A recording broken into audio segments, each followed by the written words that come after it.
Bonjour et bienvenue. Aujourd'hui, on va regarder de plus près un produit de traitement pour les fourrages et les grains. Spécifiquement pour le maïs en silage, le Centelsil maïs. Oui, On a quelques brochures techniques là sous les yeux.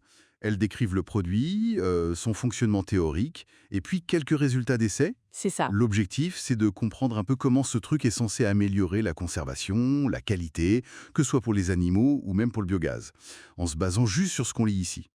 Alors, on s'y met. Allons-y. Alors, le Centelsil maïs, comme il est présenté ici, c'est un conservateur pour ensilage. Assez large spectre d'ailleurs, herbes, maïs, céréales immatures, betteraves, tout ça. Hmm. Le but principal affiché, c'est de stabiliser la masse d'ensilage très vite. L'idée, c'est de garder un maximum de nutriments, d'énergie de ce qui a été récolté, quoi. D'accord. Et alors, comment ça marche concrètement? Qu'est-ce qu'il y a dedans selon ces documents? Alors, ils mettent en avant une combinaison de plusieurs choses. Oui. D'abord, 3 souches spécifiques de bactéries lactiques. Elles sont choisies pour leur capacité à faire chuter le pH rapidement. L'objectif, c'est d'arriver sous 4,5. Ok, ça c'est classique pour la conservation. Exactement. Ensuite, il y a ce qu'ils appellent des piégeurs d'oxygène, en gros des antioxydants. Ça aide à virer l'oxygène rapidement pour créer un milieu anaérobie, sans air. Logique. C'est ce qu'il faut pour les bonnes bactéries. Et il y a autre chose? Oui, il y a aussi des conservateurs, type sorbate de potassium par exemple, et des antifongiques. Ça, c'est pour lutter contre les levures et les moisissures. Ah oui, les trucs qui font chauffer l'ensilage quand on ouvre le silo. Voilà, exactement, pour éviter les pertes à ce moment-là. Et enfin, dernière composante, des enzymes. Cellulase, amylase, faut voir ça comme des petits outils qui commencent à découper les fibres, l'amidon complexe de la plante. Une sorte de prédigestion. C'est là que ça devient vraiment intéressant, cette combinaison. Bactéries, antioxygènes, conservateurs, enzymes. Ça attaque sur plusieurs fronts. C'est l'idée, oui. Et c'est cette approche multiple qui expliquerait les bénéfices qu'ils revendiquent. Comme quoi, par exemple? Par exemple, la réduction de l'échauffement et donc des pertes de matière sèche. La matière sèche, c'est tout ce qui reste quand on enlève l'eau. C'est la partie nutritive. D'accord. Les documents parlent d'une baisse de température possible de 10 degrés Celsius. Ils font même un calcul un peu frappant, hein. Chaque degré d'échauffement évité économiserait des calories. Et 10 degrés en moins, ça ferait, par tonne, assez d'énergie pour produire potentiellement 44 kilos de lait. Bon, c'est une image, hein, mais Oui, ça parle, ça rend le truc concret. Et au-delà de l'énergie, la qualité nutritive elle-même, les enzymes dont vous parliez. justement, c'est leur rôle principal, améliorer la digestibilité.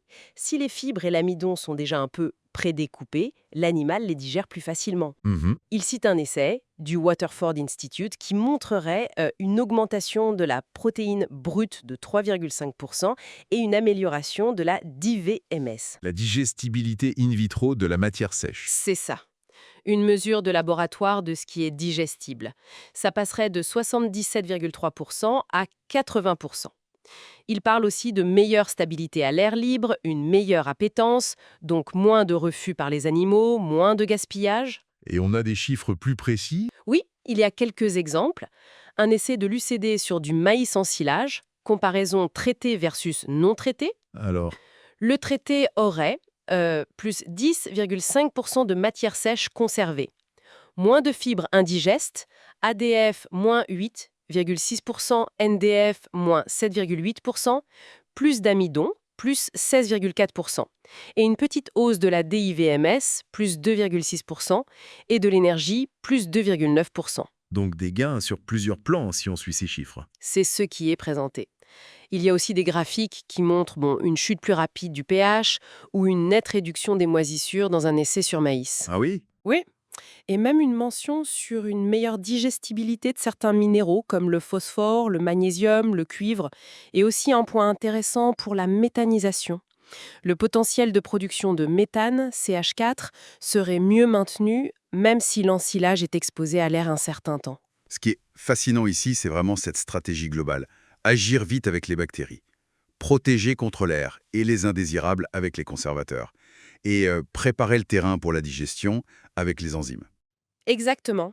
L'objectif final, c'est clair, minimiser les pertes à toutes les étapes et rendre le fourrage le plus riche et le plus efficace possible, que ce soit pour l'assiette de la vache ou le digesteur du méthaniseur. Donc, si on essaye de résumer ce qu'on a lu, le Centelsil maïs s'est présenté comme un outil, Un outil pour optimiser la conservation des fourrages grâce à cette action multiple. Moins de pertes, plus de nutriments, meilleure valorisation. C'est ça l'idée.